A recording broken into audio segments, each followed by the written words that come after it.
Hi, everyone. I'm your host, Brittany Jones-Cooper, and welcome back to Build. From the mind of Awkwafina, Awkwafina is Nora from Queens, is a half-hour scripted comedy inspired by her real life growing up in Queens, New York. In the show, Nora, a millennial stoner, lives with her father and grandmother as she tries to figure out life. Please help me welcome B.D. Wong and Lori Tan Chinn. Hey. Hello. Hey, guys. Hey, how are you? I'm good. How you doing today? I'm great. I've always wanted to come here. I've never come here before. You've never been here? No, I used to live across the street, so it's really great. What? Oh my God. BD, you can come back anytime. Okay, seriously. great, Just thanks. like hit me up. 'Cause Yeah. You're a part of some of my... I'm going to knock on the window. Yeah, you're a part of some of my favorite shows. So anytime you want to come talk, let's do it. Including this show, I very easily binged the first 5 episodes. It's like a stoner comedy meets this multi-generational family comedy. What was it that was interesting about this project for you guys? I'll start with you, Lori. It's a job. You know, I went to the audition and then I turned it down and then I got it. So, yeah, I'm enjoying it. It's written by females. An Asian American has executive producer titles and creating titles, and I'm very pleased to be a part of this. Me too, yeah. I mean, I was really into her, and I was really surprised and happy that she was going to do a TV show. And I found out that she was doing a TV show because they asked me to do it. And so I said yes immediately. I mean, really, there was very little hesitation to it. And it paid off in a way that, it gave me such a satisfying experience. We had a great time making it. We sincerely had a barrel of laughs making it. And Lori and I have known each other for decades, and Lori's been there for me in many, earlier on in my career when I started out and everything. And so it's very warm feeling that we have with each other on the set on the show. Where did you guys first meet? My Broadway debut was in a play called M. Butterfly, and Lori was in that play too, in the cast of that play, and it was my first job, and I was exactly the same age as Nora,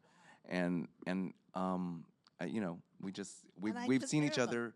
She took care of me. Well, she takes care of everybody. She takes care of Nora really, really, really nicely and sweetly, and makes her tea when she's not feeling well. I'm of the old generation. Yeah. That's learned from my parents how to do the herbal stuff, and if this young generation doesn't know it, but they'll eat it and they'll get better from it. That's right. Yeah. But herbal soup and stuff like that. I love this because you do play grandma on the show. And let's talk about the show because Awkwafina's real name is Nora. She was raised in Queens with her grandparents and her father. And so it is very much inspired by her real life. So what sort of conversations did you have with Awkwafina about creating this world and building these characters? Because it's very personal to her. Yeah, we met them. They came to the set. We didn't sit down in any great detail and research it with them. But I think Nora brought us into the show ultimately because there was something that she felt we could tap into. That was, the energy of Nora's actual grandma and Lori. They're different people, very different people, but there's an energy to a spunkiness and a kind of spitfire quality, a kind of unpredictable quality. Did you sense that when you met her? That woman was a saint. Is a saint to take care of this little granddaughter, but nothing I'm doing is patterned after her. Right. She just really gets a kick. She saw me in Orange is the New Black, and so she got a kick out of me coming in to do her. Nora says, there's an energy that's very similar, and her dad is not like me at all either, and yet somehow I just whatever I was doing on the first day that was an experiment towards what my thoughts were of who he might be, she liked. And so that's our barometer, everyone's barometer really on the set of whether we're doing the right thing is whether Nora approves or not.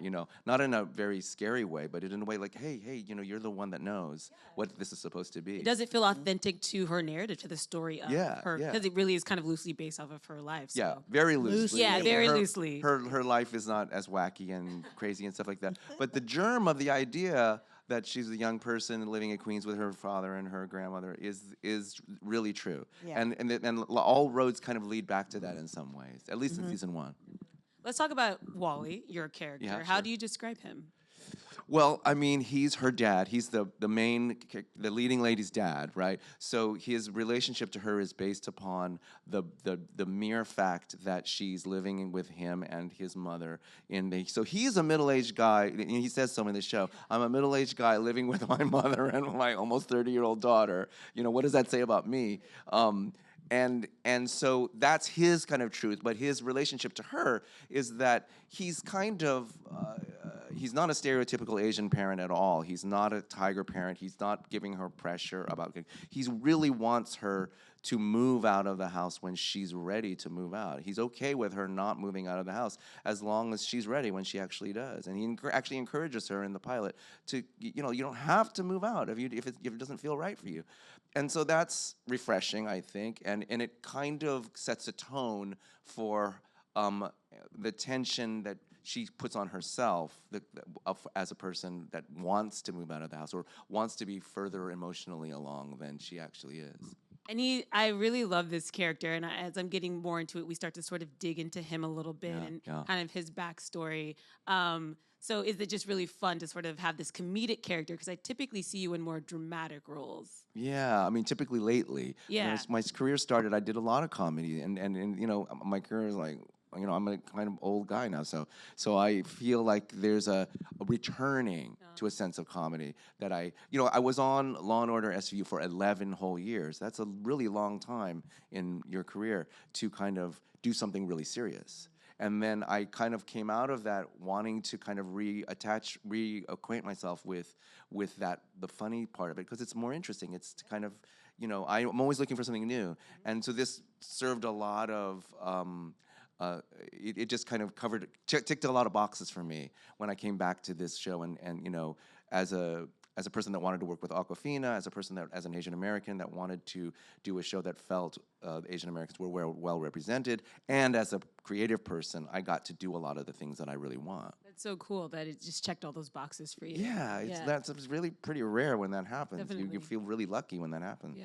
And Lori, let's talk about Grandma, because she is so feisty and so fun. I think some of the best lines come from so foul. Yeah, and so foul, yeah. Some of the best lines come from her. So what is so fun getting to play this naughty woman? I'll tell you, I have an auntie, and most of the Chinese, any role that I play that has character like this, it's patterned after 2 or 3 people in, my life. And it just so happens that this auntie, her last name is Lum. So, hey, we could be cousins, And so she had a still in her basement, and, so she sold bootleg liquor from the thing, So she sold anything that would make money, and so this auntie is very much a part of my fabric, I've played a lot of these types of roles. She also loves to swear. She's got a potty mouth, and Yeah. she never had the I can opportunity. see that that's who you know. Yes, give she you the loves finger it. anytime I want, She likes to say things to kind of like tickle people, and kind of it's unexpected. And it's really fun to be around it when she does it. When she's on the set, she just loves to break the crew up by saying terribly dirty things. Yeah. Terribly dirty things.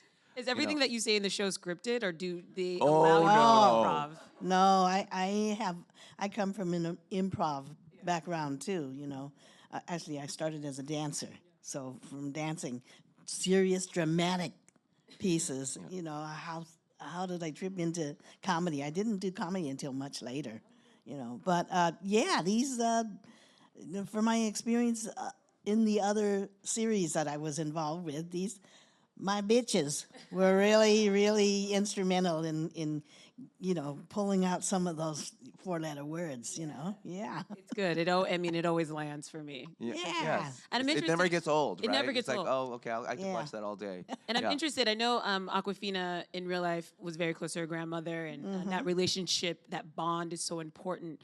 So what was it like just working with Awkwafina to make sure that relationship felt as close as it really is for her? We don't have to work at it. It just comes natural. As I watched over him when he first started, he had nowhere to go. We had a stage where it wound up. He couldn't leave. So he depended on me to blow his nose or, give him whatever. He couldn't leave. And the same as, I watch her as she's growing and learning. You know, I do too. yeah. I mean, that's kind of part of it too. Is you kind of take on this role that's very similar, or mirrors or shadows the roles that your characters are playing. And you know, like she goes on the Golden Globes and she wins the Golden Globe and she says, "Hey, Dad, I got a job," and I think she's talking to me. You know, and then I have to catch myself and go, "Oh yeah, she has a real dad." Yeah. Yeah. But isn't it funny that Wally and her father's name is Wally and his stand-in is Wally. Yeah. So Yeah. Oh, that's very confusing. That's right. Yeah. But it just sort of all makes sense to me when I watch the show, that chemistry that I can feel. You have this multi-generational Chinese family. There's no hesitation in telling this story in a unique way, showing that not all families are the same. This is one very distinct family. Yeah. So take me through the writer's room and some of the conversations that are being had about like what story do you want to tell with this family? Well, we're actually not in the writers' room, so we see the fruit of the labor of the writers' room when it comes out, of course, and I think the energy is coming from the swirling around the energy of Nora herself, the character, and what her predicament is. What does it really mean to be a woman in 2020 that lives at home in a big metropolitan city where there are seemingly endless opportunities, and yet you can't really kind of find your footing. You don't know what to do. You don't want to get out of bed. And for other people who are maybe critical of that kind of person, like, what's your problem? You have everything. Your resources are at your fingertips. And then her relationship with her family is going to be like all of our relationships with our family and parents. It's going to be loaded. It's going to be like, well, do I want to let them down? Am I going to let them down? Am I going to, how was I raised, and what is that? How does that play into the decisions that I'm making? And so they are always looking for ways to, seemingly they are looking for ways to reinvigorate that tension. And it'll be interesting to see what happens in season 2, because we did get picked up for a second season before the show even aired. Yeah. Yeah, love that. I also want to. Yeah. I also want to say that concentrating on Asian and Asian American values and the family thing. When I first came here to New York, I did not have an Asian American community to identify with, and so all the flower drum songs and the touring companies were gone, and most of them had no more outlet, so they retired, or I had to find other jobs, and so because I am an African dancer. Afro-Caribbean dancer with the Sevilla Fort of the Catherine Dunham Company. Those dancers became my brothers and sisters, and so I lived, amongst the African American community, and so being from Queens with a mixture of everybody, that's my concern too. Aside from being the Asian American family, that she is influenced by everybody else. Yeah. Queens is known to be one of the most diverse. There you go. I mean, cities. It's its own little city in the nation. I mean, it is diverse. There's all these cultures, which I love that the show focuses on within the Asian community. There's one episode where Nora accuses the grandma of starting an inter-Asian war because her Chinese crew is having a battle with the Korean crew. Hey, those bitches. Yeah. Yeah. So it's how is it to have a show that explores all of those dynamics? Well, it feels lucky to me and kind of fortuitous that the star of the show and her real life circumstance put us in a place which is so rich. She really grew up in Queens, so we're forced to be in Queens because of that, theoretically. And because of that, we have all these opportunities. The writers have all these opportunities. And because she lived with her grandmother and her dad, there's all these opportunities, that emotional opportunities, storytelling opportunities, comic possibilities, and possibilities for tension. Right. And you can't make this shit up, kind of a thing. It's great that is the starting point for all of this other stuff. That she gave us a germ of something that actually you can draw so much from. I have to know the Atlantic City episode. Do you guys know the story behind? Well, old Chinese people going to, I can't wait for my mother to see that. Old Chinese people going to casinos is a really big deal. That's a big thing. And so it will really strike a chord with Asian Americans and specifically Chinese Americans about how casinos target these old Chinese people and give them, $60 vouchers. Vouchers, cash. And when I read that, I was so jealous that I was not in that episode when I read that episode. It's the second episode that's on soon next week, and I just loved it. I mean, you shot it, you did it. You must have had the greatest time with those ideas. Yeah. She's making that face because she was very naughty in this episode. She was She's very funny. naughty. Well, you know, my own brother at home, he spends time watching the K-dramas. So, you know, and I worked with the K-pop. The Korean dramas, yeah. Yeah, Korean dramas. And so, you know, I know that there has always, growing up, I'd hear my mother under her breath say, the Korean, you know. So I know that there has been, you know, rift between the races. And I just love that no grandparent is politically correct. And I just love that this grandma definitely is not. And that's what makes her so funny. I have to ask, too, what are your own views on millennials and their kind of struggling personalities? It seems like this narrative is one that we feel very comfortable relating to, of the millennials kind of like not growing up. Did you guys ever have struggles in your 20s like this? I didn't, but I was a theater nerd who knew what they wanted to do, and I was determined to do it. And if I failed, I would have tried to find something else. But that started me on a trajectory. I had a really great relationship with the drama teacher when I was in high school, and all that. However, I have sired one of these millennials.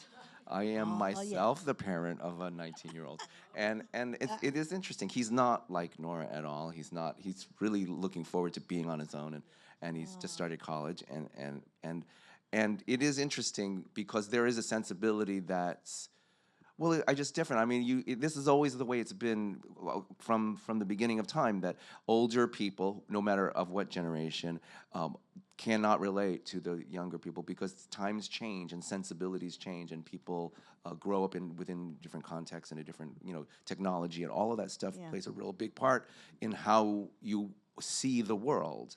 And I like that. I think that's what makes dramatic tension and drama and comedy come from a show like this, because there's conflict that comes with that, and it's potentially funny. And my life with him and my conflict with my son is similar to that. Well, I find it difficult because, I am not around millennials except for the ones that bump me in the street with their handbags and everything. But some of the script, these are new things. What I couldn't remember one of the lines because she was talking about Magic: The Gathering. So what was it? As a card game or something like Magic: The Gathering. I couldn't remember. Well, is that a name? Magic, whatever. You needed to explain. You needed to explain. Explain. Yeah. So I'd have to spend a lot of time Googling. Little Translating things. Translating things, yeah. Who the hell is Master the Gathering, and how does she win whatever the points are? And so it was just really like pulling teeth, And Eminem, okay, I know of Eminem, but I had to look and see how he dances, because there was a phrase that. Lori, Eminem is old. Eminem, I didn't watch him. You didn't listen to him? No, I'm an R&B. Oh, I'm me sorry, too. I'm an R&B person. He's like, I get you though. He's sort of, And I didn't he's watch an rap. acquired taste, I think, for some people. You have to kind of. Writes really well, though. I mean, he's just really, really spectacular. But I do love that they gave Grandma an inspired haircut by Eminem. Because I did notice in the first episode you were wearing a wig, and I was glad that didn't stick around. This is the things that happen in a pilot when they think, what can we do? Like in the second episode, to kind of shift into a different way, and I think it was a great call to do that. I do too. Well, they really all got makes used her to her. this hair. Yeah. I love it. We do have some questions before we get out of here. Where's one question? Oh, hi. Oh, hello. Hi. This question initially is for Beatty, but now it's really for both of you after hearing you talk. What's it like since both of you got your start in theater and you as a dancer to transition to a sitcom? Because at least for me, from knowing your career, it's definitely a different change. It is. I mean, if you're lucky enough and you get to experience different mediums, we were trained in the theater, and then the theater kind of provides a kind of foundation for you to do other kinds of acting in television and film, and in the world of television, sitcom and non-sitcom, one camera, three camera. And so the sitcom is this is a different kind of sitcom. This is a one camera sitcom that's filmed outdoors and stuff like that. But then All American Girl, Margaret Cho's show in the 90s, I was in that. That was a 3-camera, taped in front of a live audience kind of sitcom. and that's a completely different schedule and a different Yeah. experience. It's completely different. And so I guess my short answer is that I feel lucky to be able to do all these different kinds of things and to learn from each one, and even to learn between a show like this, which is a kind of this is kind of in some ways a little engine that could show where they don't throw a whole lot of money at it. It's got a nice fresh look to it and everything, but it's not like the Marvelous Mrs. Maisel or something where you're like, wow, that's like opulent kind of show. And so there are things that come with that. Scheduling wise, they do it very quickly. They problem solve in a very different way. They're on a shorter time frame, and that teaches you things. It just teaches you a different rhythm. You have to be on top of your own part of it. Yeah. Snap, snap, snap. There's not a lot of waiting around. And then when you do a big movie, there's a lot of it all of a sudden feels like there's all the time in the world, which there really isn't. But there's more time to immerse yourself in the preparation. The most preparation that you get is in a play where you rehearse for 4 weeks or even more sometimes, and by the time you get to the first performance with the audience, it's in your body completely, and it's shocking how quickly television shows are done compared to that process. Yeah. Same thing, yeah. I'm a theater person, so that's the experience here on TV. I've had maybe one other aside from Orange, Roseanne, which was a pleasure to work on. That's a 3-camera thing and with an invited audience, and the other ones have been single camera, So that's it. And this has been like what do you call it? Doing 3 scenes, 3 episodes at one time, something like that. So, yeah. So then you Not have always, to remember. but when they do that, when they kind of lump things together with Yeah. reshoots or something like that. Yeah. No, we had 3 in one time. 3. Yes, all the kitchen. Oh, well, like they would block kitchen shoot blocks and things Yes, like that. okay. So you'd have to remember, well, what am I wearing? The costumes. Puts everyone in every crew member on their toes. Yeah. For continuity, because you don't want to have that Starbucks cup moment where there's Yeah, Starbucks whoops. that's not supposed to be there. Shade. So, yeah. Wow. Yeah. Well, Yeah. the internet don't lie. I do love that you brought up the vibe of this show because, like a lot of Comedy Central comedies, it feels very real and authentic, and like a lot of people compare it to Broad City. Yeah. And just that similar tone where like it's such a unique New York show, and you walk down the street and you've walked down those streets. You recognize it. Yeah, and I Yeah. just love that. It feels very like timely, and it's such Yeah. a fun show. So congrats on it. Thank you. Yeah. Thank you. Thanks very I much. think the fans are really going to enjoy it. I And think so too. You guys don't have to wait long because it premieres tonight. Tonight. On Comedy Yay, Central. It 10:30. airs Wednesdays at 10:30. So guys, make sure you check it out and put your hands together for BD Wong and Lori Yay. Tan Chinn.